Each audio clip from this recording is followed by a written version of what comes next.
The National Football League witnessed a significant decision today, May 21, 2025. The controversial tush-push play, a staple of the Philadelphia Eagles' short-yardage offense, has survived a proposed ban. NFL owners convened and cast their votes, ultimately deciding against prohibiting the much-debated maneuver. This outcome means teams, particularly the Eagles, can continue to employ this effective, albeit contentious strategy in the upcoming season. The league office had prepared for a close vote. Many observers expected a lengthy debate, and they were not disappointed by the proceedings leading up to the final tally. The implications of this decision will ripple through coaching strategies and game planning across all 32 franchises. The proposal to ban the play, spearheaded by the Green Bay Packers, required a 24-vote supermajority to pass. However, it ultimately fell short, securing a majority of votes but not enough to enact the ban. Specifically, the proposal received 22 votes in favor of the ban, leaving it just 2 votes shy of the threshold. This narrow margin underscores the deep division among team owners regarding the play's place in modern professional football. The debate highlighted concerns over competitive balance versus strategic innovation. Several owners expressed strong opinions on both sides, making for a tense atmosphere during the league meetings. 10 teams, a significant bloc, voted to keep the play legal. Among the franchises voting against the ban were notable teams like the Baltimore Ravens and the New England Patriots. The Detroit Lions and the New York Jets also cast their votes in favor of allowing the tush-push to continue. This coalition of teams played a crucial role in preventing the ban from passing. Their reasoning varied, with some likely believing in the play's strategic merit, or perhaps seeing an opportunity to develop their own version. The discussions leading up to the vote were reportedly robust, with owners passionate about their respective viewpoints. The NFL Players Association also monitored the situation closely, given the players' safety aspects. The tush-push, often referred to as the brotherly shove when executed by the Eagles, involves offensive players pushing the quarterback forward from behind in short yardage situations. It has proven remarkably effective for gaining crucial yards, particularly for first downs or touchdowns near the goal line. However, its unique nature, resembling a rugby scrum, has drawn criticism for potentially increasing injury risks and deviating from traditional football aesthetics. The debate has been ongoing for several seasons now. The league has considered its future multiple times, but the play endures, at least for another year. The focus now shifts to how teams will adapt, either by mastering the play or finding ways to defend it. The Green Bay Packers organization was the primary force behind the latest attempt to ban the tush-push. They formally submitted the proposal to the NFL's competition committee back in February 2025. The Packers' leadership, including head coach Matt LaFleur, voiced significant concerns about the play's nature and its impact on the game. They felt strongly enough to bring the matter before the entire league ownership for a definitive vote. This was not the first time concerns were raised by a team, but the Packers were persistent. Their proposal was carefully worded to address what they saw as fundamental issues with the play's mechanics. Coach LaFleur was particularly vocal in his opposition to the tush-push. He argued that the play resembled a rugby scrum more than a traditional American football play. His main concerns centered on player safety, suggesting that the mass of bodies involved in the push created an unnecessary injury hazard for players on both sides of the ball. LaFleur also questioned the play's aesthetic fit within the NFL, implying it was not in the spirit of the game.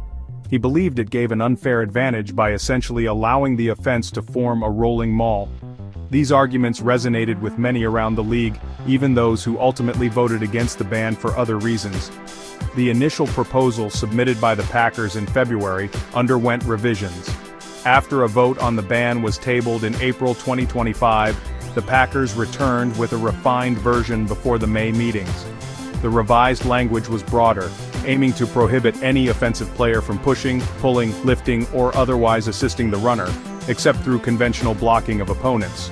This more encompassing definition was designed to close any potential loopholes and ensure the play, in all its variations, would be outlawed. The strategic thinking behind this broader language was to make it harder for teams to find new ways to skirt the spirit of a potential rule change.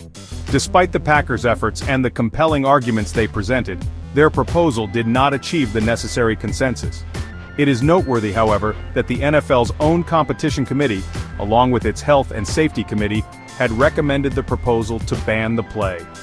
This endorsement from key league bodies lent significant weight to the Packers' initiative. The committee's recommendations are usually influential, suggesting that the concerns about safety and fairness were taken very seriously at multiple levels within the league's governance structure. The fact that the ban still failed indicates the complexity of the issue and the strong counter-arguments presented. The Philadelphia Eagles, the team most proficient and associated with the Tush push, mounted a vigorous defense of the play. Eagles owner Jeffrey Lurie played a central role in this defense. Before the crucial vote, Lurie addressed the assembled owners for over 30 minutes, making a passionate case not to ban the play outright, but rather to focus on cleaning up any problematic aspects of its execution if necessary. He compellingly argued, "Whoever votes to ban this play is taking liability for putting risk on our quarterbacks, suggesting traditional quarterback sneaks could be more dangerous." His presentation was a critical moment in the proceedings. Following Lurie's impassioned speech, former Eagles center Jason Kelce also testified. Kelce, a recently retired icon and a key component of the Eagles' tush-push success, spoke to the play's safety from a player's perspective. While he had previously mentioned on his podcast that for me as a center it sucks in terms of the physical toll, he still advocated for keeping the play legal. Kelce emphasized the elements of physicality, teamwork, and sheer will involved in its successful execution, framing it as a testament to offensive line prowess rather than a simple gimmick. His credibility as a respected veteran player added a significant layer to the Eagles' defense. The Eagles' arguments were strongly supported by their undeniable success with the play. Statistics since 2022 show the Eagles have run their quarterback 122 times in 1-yard-to-go situations. From these attempts, they have scored an impressive 30 touchdowns and gained 75 first downs. These numbers dwarf those of other teams. The Buffalo Bills are the next closest with 74 such runs over the past 3 seasons. This statistical dominance formed a core part of the Eagles' argument that the play was a result of skill and strategy, not just a loophole in the rules. They even brought in former Scottish rugby player Richie Gray to advise on technique, showing their dedication to perfecting it.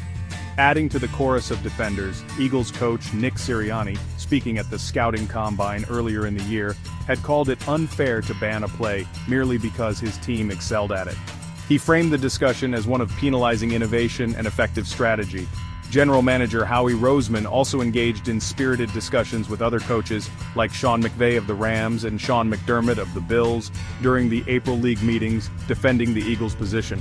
Jeffrey Lurie himself back in April stated there was no data that shows that it isn't a very, very safe play, directly countering the injury concerns raised by opponents of the tush push.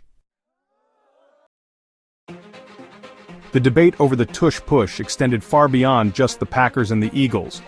NFL Commissioner Roger Goodell commented in April 2025 that he hadn't seen an overwhelming push either way regarding the ban. This observation from the league's top executive highlighted the divided opinions across the franchises and underscored why the vote was so closely watched. Goodell's neutral stance suggested the league office was prepared to let the owners hash out the issue, reflecting the diverse viewpoints on what constitutes fair play and acceptable risk within the sport. His pre-vote comments accurately predicted the close nature of the final decision. Players also weighed in, offering their unique perspectives.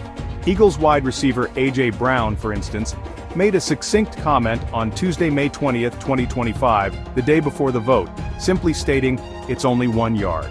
This remark, while brief, encapsulated the sentiment of many players who see the tush push as a legitimate, albeit physically demanding way to gain a critical yard. It highlights the difference in perspective between those focused on the minutiae of rules and aesthetics, and players focused on the raw, competitive aspect of gaining every possible inch on the field. The play demands commitment from everyone involved on the offensive side. The decision to allow the tush push to continue has immediate implications for the upcoming NFL season. Offensive coordinators, particularly those with strong offensive lines and mobile quarterbacks, will continue to incorporate it into their short yardage playbooks. Teams that have struggled against the play will need to redouble their efforts to find effective defensive counters. The Eagles, of course, will likely continue to refine and deploy their signature play with confidence. The league, however, will undoubtedly continue to monitor the play closely for injury rates and its overall impact on game dynamics, meaning the discussion is likely far from over.